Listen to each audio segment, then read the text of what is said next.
3-12 યોજનાથી ચાલે છે, જે પાઠ આસુભી નોંધાસ 18 એવી પ્રાર્થના જે આ નવલકથાનો સંબંધ છે, એમાંથી આપણે આના પહેલાના કંઈ 2 વિડીયો દ્વારા મેં તમને દેવરાજનું જે ચરિત્ર છે આખું એ સમજાયું. એની બીજા ભાગમાં આપણે જોયું કે એની માતા એને પત્ર લખે છે 6 મહિના પછી કે હવે તું દેવા આવ તો સારું, કારણ કે મને તારી બહુ જ યાદ આવે છે અને મારું મન છે એ તને સંખે છે. આવી વાત કરતા પત્ર લખે છે, પરંતુ 6 મહિના પછી જ્યારે આવે છે દેવરાજ, ત્યાં તો એની માતાની અંતિમ ક્રિયા પણ થઈ અને ઘરે બધા માણસો આવી ગયા હોય છે. આ બધું જોઈને સ્તબ્ધ થાય છે અને એની માને ન મળ્યા કરીને એક રંજ રહે છે. ત્યારે આ દેવો જે છે ઘણી ઘણી ને આવવાનો હતો, એની આશા હતી જે એમના પિતાની, એ આશા ઉપર પાણી ફરી જાય છે અને દરેક સામાન લઈને દેવરાજ જે છે એ ઘરે પાછો આવી જાય છે અને કહે છે કે હું કામ કરીશ. મારી બેન ભણેલી હતી 4 ચોપડી, તો પણ એને ક્યાં સારો ભણેલો મૂર્તિઓ મળ્યો. કહે છે કે મારે ભણીને શું થવાનું છે, એના કરતાં હું કામ કરીશ.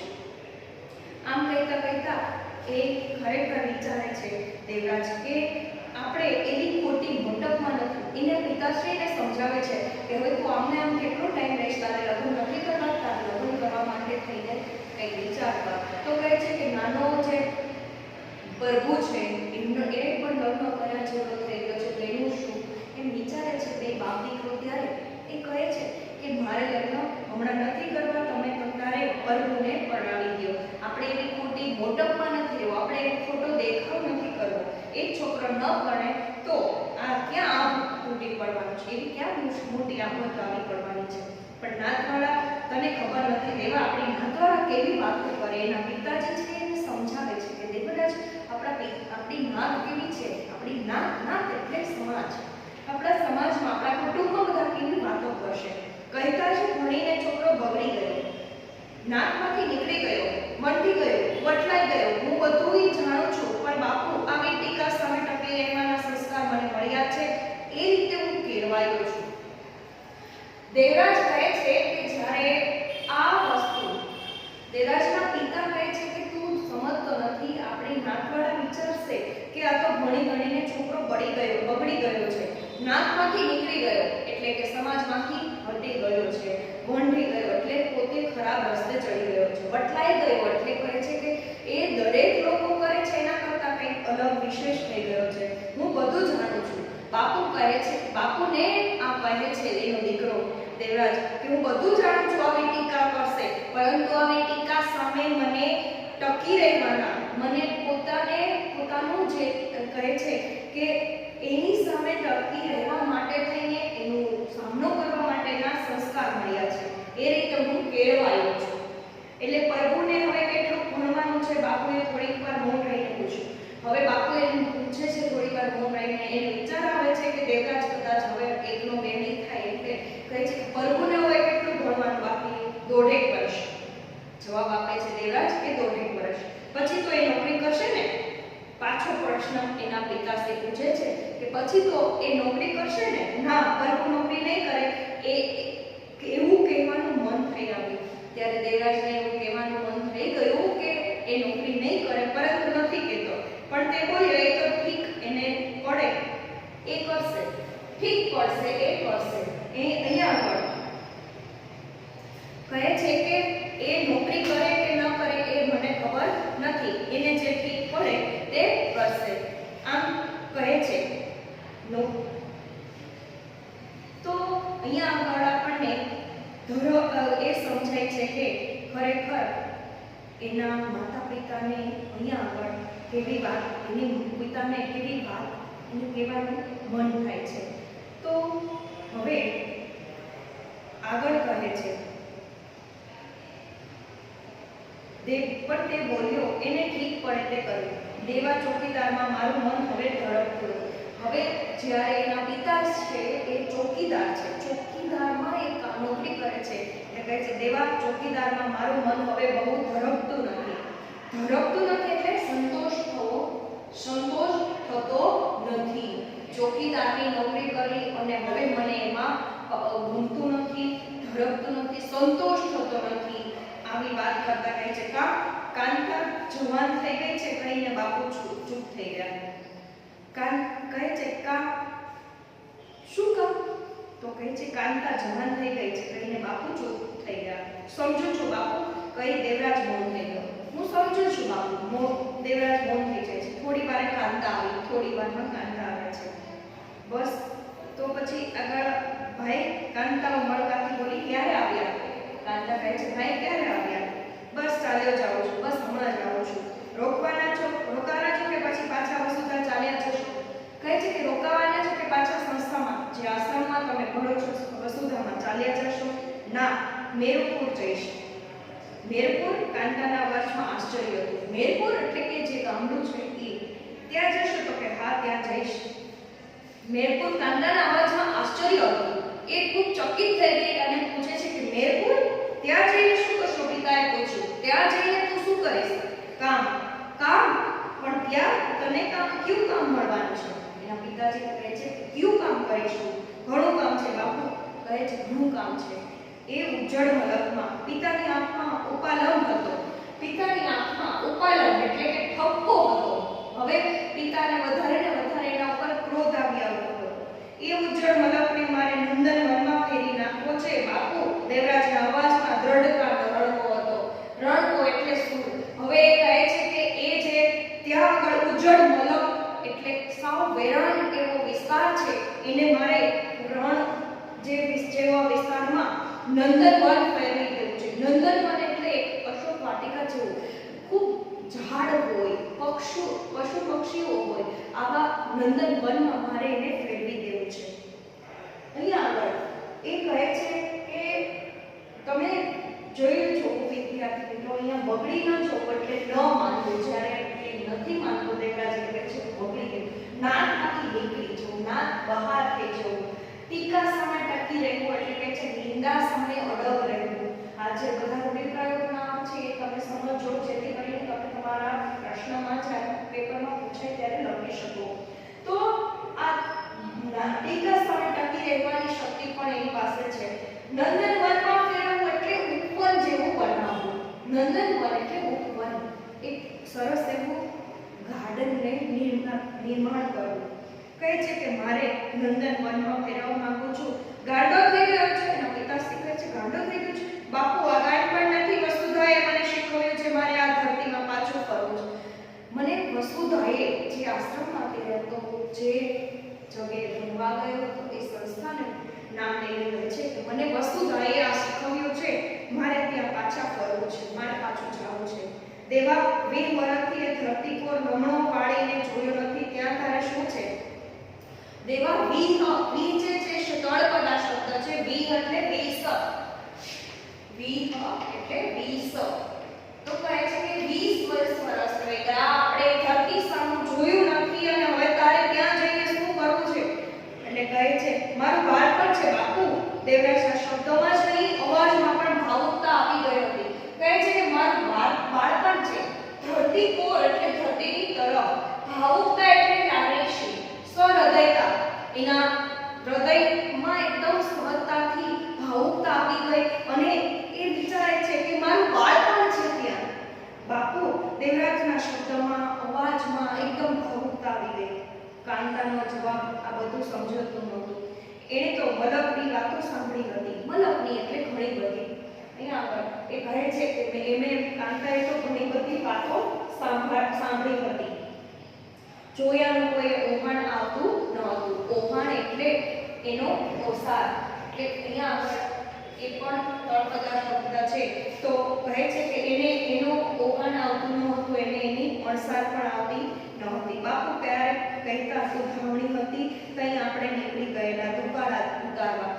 તું એ કહે છે કે ધાવણી એટલે કે ધાવણ પર એટલે કે નાનું એવું બાળક હોય જ્યારે માતાના ધાવણ દ્વારા એ જ્યારે મોટું થતું હોય એવડું નાનું બાળક. એટલે કહે છે કાંતા જ્યારે એવી હતી ત્યારે દુકાળ ઉતારવા એટલે કે આપણે એ સમય દુકાળ પડ્યો હોય એટલે એ માટે થઈને આપણે ત્યાંથી નીકળી ગયા. તારી માનું મન તો માનતું નહોતું પણ નકરા ધૂળને પથ્થર સિવાય બીજું કાંઈ નહોતું નહીં. તારી માતા તો એ વતન છોડવા તૈયાર નહોતી, પરંતુ નકરા ધૂળ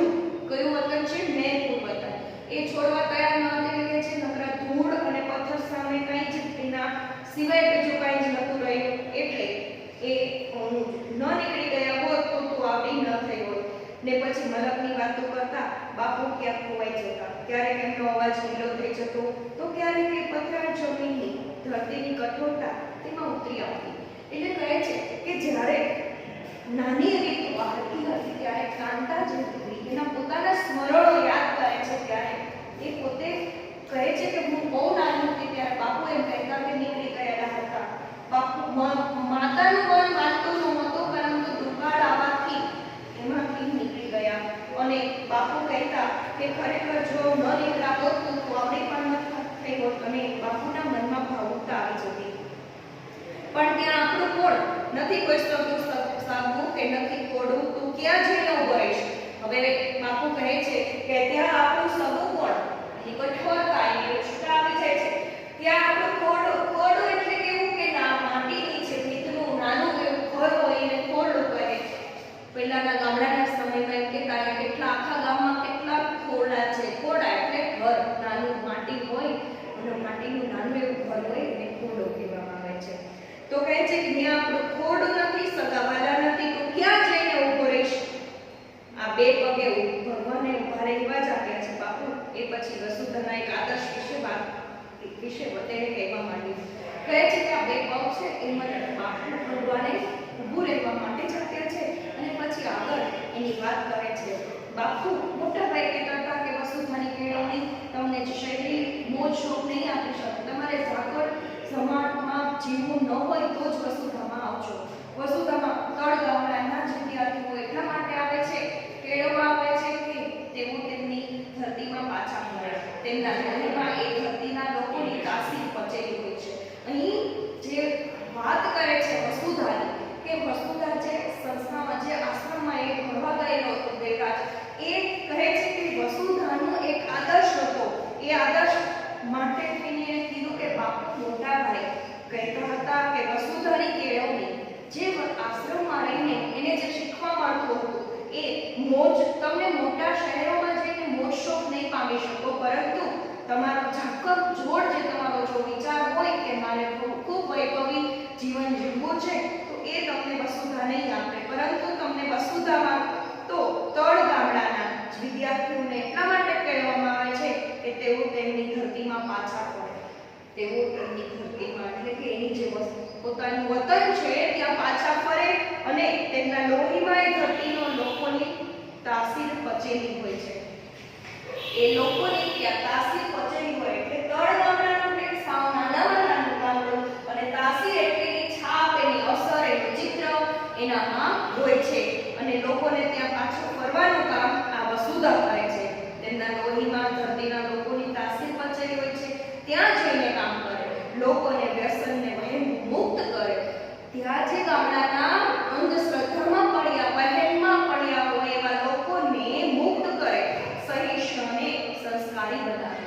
સહિષ્ણુ એટલે કે સહનશીલ. વ્યસન એટલે કોઈ માદક પદાર્થ જાણે લેવાની ટેવ પડી હોય એવા લોકોને તે ત્યાં પાછા જઈને એક સંસ્કારી અને સહિષ્ણુ બનાવે એટલે કે સહનશીલ બનાવે. આવા લોકોને સુધારવા માટે થઈને ત્યાં દેવરાજ જવા માંગે છે. અજ્ઞાન અને આળસને દૂર કરાવે. જેના ગામડાના લોકોમાં અજ્ઞાનતા પડી છે તેમજ એક આળસ પડી છે દૂર કરાવે. અહીંથી તાલીમ લઈને જતો એક વિદ્યાર્થી એક ગામને સ્વાવલંબી બનાવી શકે તો એ ઘણું કામ થાય. એ કહે છે કે એક વિદ્યાર્થી જો અહીંથી પોતાના વતન તરફ જાય અને એક ગામને સ્વાવલંબી એટલે પોતાના પર આધારિત હોય, પોતે કામ કરી અને પોતાના સક્ષમથી પોતે આગળ વધતું હોય એવું કરે એક ગામ, તો પણ ખૂબ ઘણું બધું થઈ જાય એવી વાત કરે છે. ગામ પોતાની આવશ્યક ચીજો પોતે જ ઉત્પન્ન કરી લે, જીવવા માટે ઓછામાં ઓછી જરૂરિયાતથી ચાલે તો એક પણ જરૂરિયાત વધારે નહીં. એ રીતે એમને કેળવે તો જ આ દેશની ભાંગી ગયેલી ને ભાંગી રહેલી ગામડા પાછા ઠીક થઈ જશે. હવે અહીંયા આગળ લેખકે બહુ મોટી વાત કરી છે કે જો લોકો પોતાના ગામ ભણી જશે, પોતાના ગામડું જો ઉજાડશે, આવો એક વિદ્યાર્થી પણ ત્યાં પાછો ફરશે ને તો ખરેખર આપણા ગામડાની જે રોનક છે, આપણા ગામની જે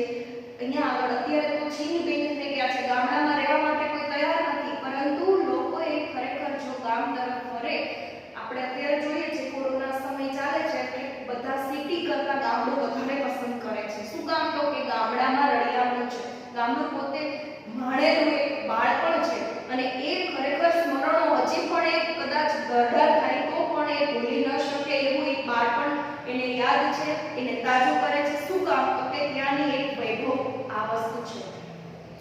એ રળિયામણું થાય અને જો એક પણ વ્યક્તિ આ ગામ તરફ જઈ અને એક ગામને ઉજાડે તો ખરેખર આ દેશ છે એમાં ભાંગી ગયેલા ગામડા છે ને એ ખરેખર હવે પાછા બેઠા થઈ શકશે. આ કામ નાનું નથી, ખરેખર આ કામ છે એ નાનું નથી. અત્યારના સમયના લોકોનું વિચારસરણી બદલાવી ખૂબ મોટું કામ છે. હાડ અને હૈયા બળુકા માણસોનું જ આ કામ છે. હાડ અને હૈયા બળુકા એટલે કેવા? જે હૈયા ઉપલબ્ધ હોય એવા માણસોનું જ આ કામ છે. એટલે અહીંયા આગળ લેખક આ દેવરાજના દ્વારા આપણને પણ આ વસ્તુ સમજાવવામાં આવે છે કે ખરેખર આ ગામડું પોતે જે ગામમાં નાના મોટા થયા હોય એ ગામની રળિયાની જમીન છે એ ખરેખર ખૂબ અવિસ્મરણીય હોય છે. તો એ વસ્તુની વાત કરી છે. કોઠાસૂઝ અને સહનશક્તિ નહીં હોય તો તમે ગામને સુધારી તો નહીં શકો, પણ એની તાસીરને બગાડી નાખશો. આજની કેળવણી અને રાજકારણ ગામડાને ભરતી રહ્યા છે ત્યારે એમનું તમારે રક્ષણ કરવાનું છે. આજે કેળવણી અને જે રાજકારણ ચાલે છે ગામડાને ભરતી રહ્યા છે. ભરતી રહેવું એટલે એને ખાઈ જવું. આવા માણસો જે છે રાજકારણ છે એ ગામડામાં પડી અને દરેક લોકોને શોષણ કરી રહ્યા છે. તો એનું તમારે રક્ષણ કરવાનું છે, એનું તમારે ધ્યાન રાખવાનું છે. દેવરાજને કંઈક ખ્યાલ આવ્યો કે બાપુ આમાંથી કેટલું સમજ્યા છે ને પોતે શું પાસે ભાષણ કરવા આવ્યો હતો. પોતે ગામડામાં જઈને શું આવી રીતે ભાષણ જ કર્યા કરશે ને તો લોકો તો મારી વાત કઈ રીતે સમજશે અને તે મૌન થઈ ગયો. હવે દેવરાજ વિચારે છે કે મારા બાપુ આ વિશે શું વિચારતા હશે. એ ભાષણ વિશે બાપુ એ પોતાના વિચારમાં કેટલું ઉતાર્યું છે એ હજી પોતે ગામડામાં જઈને પણ શું આવા ભાષણ જ કર્યા કરશે. લોકો શું મારી વાત આ સમજશે ખરા? તે મૌન થઈ જાય છે. તે વસુધાવાળા તેને પગાર આપશે? બાપુ એને પૂછે છે શું વસુધાવાળા તને આ કામ કરવા માટે પગાર આપશે? બાપુએ ત્યારથી પોતાના મનમાં કુળાતી વાત પૂછી નાખી. હવે બાપુને એ પગારથી જ મતલબ હતો કે આ સારું મળી ગણીને પગાર લઈ આવે એટલે બાપુના મનમાં ક્યારની કુળાતી વાત એટલે એને જ્યારે કેટલા ટાઈમથી આનો જ વિચાર આવતો હતો કે કહે છે કે તને શું વસુધાવાળા પગાર આપશે? ના. તો તું ખાઈશ શું ને અમને તો ઠીક પ્રભુને મોકલીશું. એટલે કહે છે કે અમને તો ઠીક, અમે તો ગામડામાં રહીને હું ચોકીદારનું કામ કરીને ગુજરાત ચલાવી દઈશ, પરંતુ પ્રભુને શું મોકલીશ? મારા પેટની ચિંતા નથી બાપુ ને તમે કોઈ ભૂખ્યા નહીં રહો. અને પાછી આગળ બોલ્યો તમે તો ભૂખ્યા નહીં રહો એટલો મને વિશ્વાસ છે અને મને મારા પેટની ચિંતા નથી. દેવરાજ કહે છે અડધા ભૂખ્યા રહેવા તો આપણે ટેવાયેલા છે, અડધું ખાવામાં તો આપણે ટેવાયેલા છે, અડધું મળી રહે છે. બાપુ આપણે 20 વર્ષ પહેલા મેરપુરથી નીકળ્યા ત્યારે ક્યાં પેટ પૂરતું ખાવાનું મળતું હતું? કહે છે કે ત્યાં તમને પેટ પૂરતું એટલે કે જેટલું આપણે જરૂરિયાત હોય એટલું તમને ખાવાનું મળતું તો મારા પેટની એને ચિંતા નથી. એટલે કહે છે એને દેવરાજને એના પેટની ચિંતા નથી. એ સમય જુદો હતો, દુકાળ હતો, દુકાળ પાર ઉતારવો હતો, તમને સૌને જીવાડવા હતા. એ કહે છે કે એ સમય જુદો હતો, દુકાળનો દુષ્કાળ પડ્યો હતો, કાળનો દુષ્કાળ, અને કહે છે કે એ પાર ઉતારવો હતો એટલે દુષ્કાળના સમયને વિસરાવવો હતો અને એ તમને સૌને જીવાડવા એટલે જીવન આપવું, નવું જીવન આપવું હતું. તમને જીવવાનું અહીંયા આગળ વાત કરતા તો બસ મારે એ મેરપુરને જીવાડવું છે. હવે બસ તમે અમને જીવાડ્યા ને હવે મારે એ મેરપુરને જીવાડવું છે. પણ અત્યારે ક્યાં દુકાળ છે? એટલે કહે છે કે અત્યારે ક્યાં દુકાળ છે?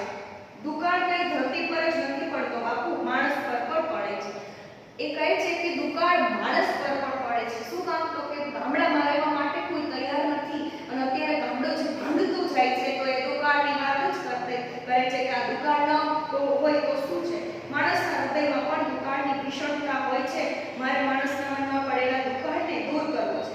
માણસના મનમાં જે શહેરની ઘેલછા છે એ વાત નહીં કરતા ખરેખર લેખક ખૂબ ચોટદાર શબ્દોમાં કહે છે કે જે માણસના મનમાં દુકાળ છે એને મારે ઊભો કરવો છે,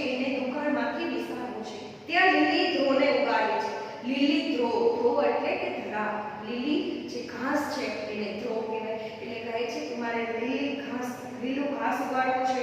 અને પછી એકાએક સભાન થઈ ગયો, પોતે બહુ ભાવુક બનીને બોલી રહ્યો છે અને બાપુ તો આવનારી આર્થિક સમસ્યાને કેમ પહોંચી વળશે તેની ચિંતામાં છે. એટલે તે આગળ બોલ્યો, બાપુ પ્રભુ સ્નાતક થઈ જશે, એનો ખર્ચ એ ત્યાં કામ કરીને મેળવી લેશે, વળી મોટા ભાઈ પણ તેની થોડી રકમ મોકલે છે. હવે દેવરાજ છે કહે છે કે પ્રભુ ત્યાં સ્નાતક થઈ ગયો, સ્નાતક એટલે ગ્રેજ્યુએટ થઈ ગયો છે અને હવે એ ત્યાં પોતાનું રળી કરી અને ખાઈ રહેશે. અને તો એમ છતાં પણ પ્રભુને થોડું રકમ મોટા ભાઈ પણ મોકલે છે. કાંતા ઓરડીના બરણામાં બેઠી બેઠી ખીચડીમાંથી કાકરા વીણતી હોય તે આ સાંભળી રહી હતી. કાંતા જેની બહેન છે એ ખીચડીમાંથી કાકરા વીણતા હતા એને સાંભળી રહી હતી. તેની તો ભાઈ મેરપુર ન જાય તો સારું, આટલું ભણ્યા પછી આટલી પગવાળા થયા પછી તેવું કોઈ સારા ઠેકાણે નોકરી કરે તો. અને તે પોતાના વિચારોને વ્યક્ત કર્યા વગર ન રહી શકી. ભાઈ બાપુ ઠીક કહે છે. કાંતા પણ આજ ચિંતામાં ડૂબેલી હતી અને એ કામ કરતી હતી જે ખીચડીમાંથી કાકરા વીણવાનું. તો એ પણ કહેતી હતી, વિચારતી હતી કે ખરેખર ભાઈ જો આટલું ભણી ગણીને હવે સારી જગ્યાએ નોકરી કરે તો સારું અને પાછો મેરપુર ન જાય તો સારું. એટલે એ પણ બોલી ઉઠી, ભાઈ બાપુ ઠીક કહે છે. દેવરાજે કાંતા સામું જોયું, જાણે ઠપકો આપતો હોય અને કહેતો હોય તો એ કાંતા બાપુની ગાડીએ બેસી ગઈ. તારા પહેલા શ્વાસ મેરપુરની હવામાં લેવાયા છે. એટલે કે કાંતા તું પણ બાપુની જગ્યાએ, તું પણ બાપુની ગાડીમાં બેસી ગઈ. બાપુ જે વાત કરે છે એને તું સપોર્ટ, એને જ સાથ આપવા માંડી અને તે પણ મેરપુરની હવાના શ્વાસ લીધા છે. તારામાં પણ મેરપુર જે ગામડું છે એની હવાનો શ્વાસ છે એટલું યાદ રાખવું. મારી વાત ન ગમી ભાઈ? કાંતાએ કહ્યું. કાંતા કહે છે, ભાઈ મારી વાત ન ગમી? તારી વાત ગમે એવી છે પણ કાંતા મારે તને ખોટું લગાડવું પડશે. કહે છે કે કાંતા તારી વાત તો ગમે એવી છે પરંતુ મારે તને પણ ખોટું લગાડવું પડશે. એટલે કે તારી વાતને પણ મને તારે સમજાવવી પડશે. તો વિદ્યાર્થી મિત્રો, અહીંયા આપણે આ પછીનો જે ભાગ છે ભાગ 4 એ હવે પછીના વિડિયો દ્વારા તમને સમજાવીશ. અમે અહીંયા આગળ રૂઢિપ્રયોગ જે છે બગડી જવું એટલે ન માનવું, નાકમાંથી નીકળી જવું એટલે નાક બહાર આવી જવું, નાક બહાર થઈ જવું, ટીકા સામે ટકી રહેવું, નિંદા સામે અડગ રહેવું, નંદન મનમાં ફેરાવો એટલે ઉપવન જેવું બનાવવું, જાકારો આપવો એટલે કાઢી મૂકવા, રમણો વાળીને જોવું એટલે શાંત થઈને જોવું, દુકાળ ઉતરવો એટલે દુકાળની આફતમાંથી દૂર થવું, લોકોની તાસીર પચેલી હોવી એટલે લોકરૂઢિ કે પરંપરામાં, માન્યતામાં, જે રિવાજોમાંથી વગેરેથી સ્વભાવ ઘડાવવો, પેટની ચિંતા ન હોવી એટલે ભરણ પોષણની ચિંતા ન હોવી. આ વસ્તુ તમે યાદ રાખો અને લખજો. તમારી આ જે ફેરબુક છે એમાં પ્રશ્ન જવાબ આપો ત્યારે પણ તમે એ લખો, એ ટેવ પાડો. કારણ કે આપણને ઘણી બધી વાર આવા રૂઢિપ્રયોગનો અર્થ ઘણી વાર પેપરમાં પૂછાઈ જતો હોય છે, જેથી કરીને આ બધું નોટ કરવું પડે. હવે પછીનો જે આપણે આના પછીનો જે પાઠ છે એ આપણે આના પછીના વિડીયો દ્વારા સમજશું.